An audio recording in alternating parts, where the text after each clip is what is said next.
The flickering candlelight casts long, dancing shadows across ancient texts, illuminating dust motes suspended in the air. We speak tonight of beginnings, of Genesis, and of a shadow that some say lingers in the earliest whispers of creation. Did Adam, the first man, truly have but one companion in Eden? Or does an older, darker narrative whisper of a different origin for the feminine, a story of an untamed spirit, forged in defiance? We delve into a fascinating and often controversial figure, Lilith, the alleged first wife of Adam, a name that stirs curiosity and challenges the familiar narratives of Scripture. Tonight, under the watchful gaze of history and the gentle glow of the flame, we embark on a journey. We will unearth the roots of the Lilith legend, trace its winding path through ancient texts and cultural mythologies, and ask the profound questions it poses about power, partnership, and the very fabric of creation itself. What truth, if any, lies beneath the centuries of myth and speculation surrounding Lilith? And what might this legend reveal about humanity's enduring quest to understand its own origins? Part 2. The Journey of Discovery. The historical and cultural crucible where Lilith takes form. To understand Lilith, we must first journey back to a time long before the Common Era, to the vibrant and complex cultural landscape of the ancient Near East. This was a world teeming with spirits, demons, and powerful feminine deities, where oral traditions often preceded written accounts and myths blended fluidly across cultures. The earliest known precursors to the figure of Lilith emerged from Mesopotamian mythology, specifically Sumerian and Babylonian traditions. Here, we encounter Lilitu or Ardot Lili, female storm demons or night spirits associated with seduction, child stealing, and affliction. These were not benevolent figures. They were often seen as predatory, nocturnal entities that preyed upon men and infants. Consider the Sumerian epic of Gilgamesh, where a Lilitu is mentioned as dwelling within a sacred willow tree, a tree that Gilgamesh eventually uproots. This early grounds the figure in a pre-Israelite context, illustrating a long-standing fear and fascination with such nocturnal entities. As Jewish communities interacted with these surrounding cultures, particularly during the Babylonian exile, elements of these myths began to seep into their own folklore and demonology. It's crucial to understand that the Lilith we discuss today is a singular, static entity, but a mosaic built from centuries of cultural exchange, fear, and imaginative storytelling. She is a figure shaped by the anxieties and beliefs of diverse peoples, slowly coalescing into the powerful legend we now explore. Decoding the silence, Lilith and the biblical narrative. Now, we turn our attention to the sacred texts themselves. Where does Lilith appear in the canonical Hebrew Bible? The short yet profound answer is, she doesn't, at least not explicitly by name as Adam's first wife. This absence is, paradoxically, a key part of her mystique. The traditional Genesis accounts present the creation of humanity in two distinct versions. Genesis 1:27 states, "So God created mankind in his own image. In the image of God he created them. Male and female he created them." This passage describes a simultaneous creation of male and female, without specifying the order or relationship. Then, Genesis 2:18-5 offers a more detailed account.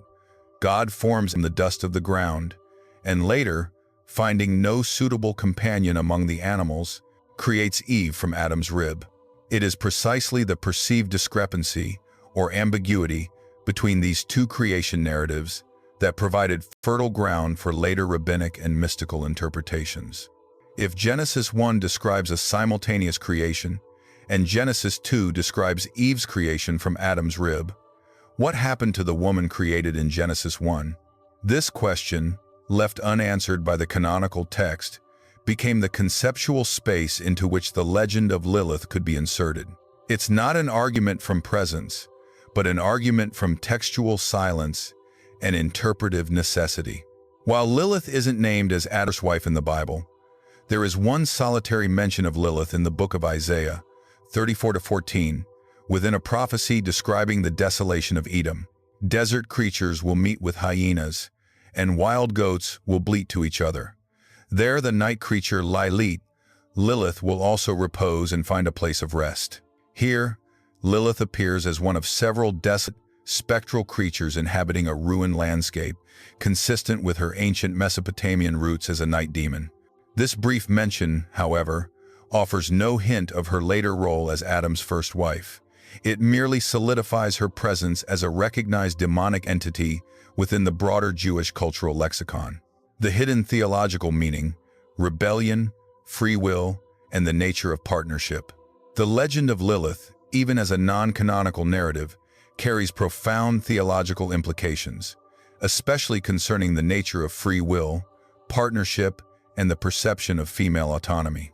In the most famous iteration of her story, found in the medieval Jewish text Alphabet of Ben Sira, circa 700 to 1000 CE, Lilith is created at the same time and in the same manner as Adam, from the same dust of the earth. This grants her a sense of equality, a shared origin that she asserts when Adam demands she lie beneath him during sexual intercourse. Lilith, declaring, "We are both equal, for we are both from the earth."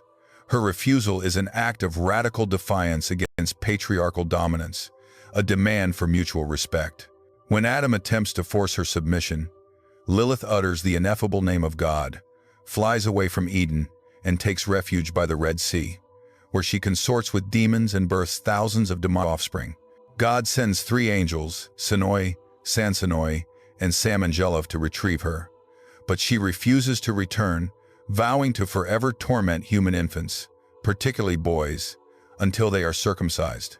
She also vows vengeance upon women in childbirth. Theologically, Lilith's story becomes a potent narrative about rebellion against a divinely ordained hierarchy, or at least a human-imposed interpretation of it. If Eve represents submission and obedience, even after the fall, Lilith embodies untamed spirit, refusal to be subservient, and the terrifying consequences of challenging the established order. She represents the other woman, the wild feminine, cast out and demonized for her assertion of independence. This narrative, while not scriptural, offers a fascinating counterpoint to the more familiar story of Eve, probing deeper questions about the ideal relationship between man and woman and the patriarchal anxieties surrounding female agency. It also serves as a cautionary tale, warning of the dangers of unchecked defiance and the destructive power of wrath. Controversies and theories. A shifting narrative. The legend of Lilith has been a source of ongoing debate and varied interpretation for centuries. Rabbinic and folkloric tradition.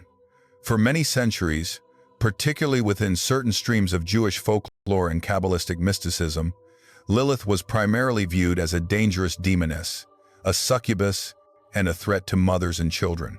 Amulets bearing the names of the 3 angels were, and sometimes still are, used to ward her off. This perspective emphasizes her destructive, malevolent aspects, reinforcing the traditional societal anxieties she represented. Her story served to explain infant mortality, infertility, and nighttime fears. Feminist interpretation. In modern times, particularly since the 20th century, Lilith has undergone a radical reinterpretation within feminist theology and cultural studies. For many, she has become a symbol of female liberation, strength, and defiance against patriarchal oppression. She is seen as the first woman to demand equality, a powerful archetype of the autonomous female who refuses to be controlled. Each perspective wrestles with the complex symbology, the chronological flow, and the overarching message of Revelation. While scholars may disagree on the precise timing or literalness of the events, there is a common thread: the ultimate victory of God, the justice he will render, and the establishment of his eternal kingdom. Historical and literary context. Scholars continue to debate the exact origins and development of the Lilith myth. Is she purely a literary construct, a midrashic response to textual ambiguity, or does she reflect deeper, pre-existing cultural archetypes that resonated within Jewish thought? Her evolution from a Mesopotamian storm demon to Adam's rebellious first wife highlights the dynamic nature of myth-making and how narratives adapt to address changing cultural and theological concerns. The very fact that her legend flourished outside the biblical canon speaks to the human need for narratives that address questions the official scriptures leave open. The controversy surrounding Lilith is not merely about a mythological figure. It reflects deeper tensions within religious thought and society regarding gender roles, authority, and the interpretation of sacred texts. Is she a warning or an inspiration, a demon or a divine rebel? The answer lies in the eyes of the beholder and the cultural lens through which her story is viewed. Part 3. The Eternal Resonance. We have traced the shadow of Lilith from the ancient Mesopotamian plains to the medieval Jewish texts, through the silences of Genesis and into the vibrant debates of our modern era. We have seen how a figure born of fear and folklore became a vessel for profound theological questions about the nature of creation, the struggle for equality, and the very essence of human partnership. Lilith, the alleged first wife of Adam, may not walk the pages of our sacred scriptures, but her legend has carved a significant space in the collective consciousness, a testament to humanity's enduring fascination with origins and the complexities of the human spirit. Her story, whether viewed as a cautionary tale of defiance or a defiant cry for freedom, leaves us with a lingering question. What narratives do we choose to elevate, and what truths, perhaps uncomfortable or challenging, do we allow to remain in the shadows? In the soft glow of this candle, we are reminded that faith, history, and myth are intertwined, each offering a unique lens through which to understand the vast, unfolding mystery of our existence. And perhaps, the most profound stories are not always found in plain sight, but whispered in the margins, inviting us to look deeper, to question, and to ponder the enduring echoes of creation. The flickering candlelight casts long, dancing